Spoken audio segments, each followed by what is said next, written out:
Semenjak pandemi COVID-19 melanda, kondisi pasar tradisional modern Prabu Muli sepi pembeli.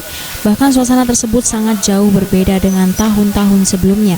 Sepinya pembeli pada Ramadan kali ini dipengaruhi oleh merebaknya coronavirus disease 19 di seluruh daerah termasuk kota Prabu Muli.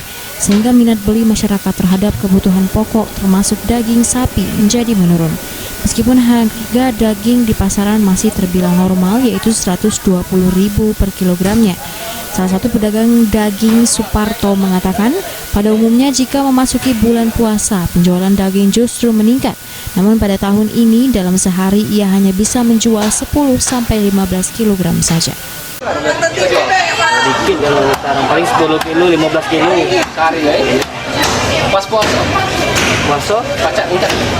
Bisa lebih dari 10-15 kalau pas puasa. Tapi pas sudah puasanya, pas minggu sudah puasanya biasanya sepi. Iya. Hari pertama ini Pak ya? Iya, hari pertama Pak.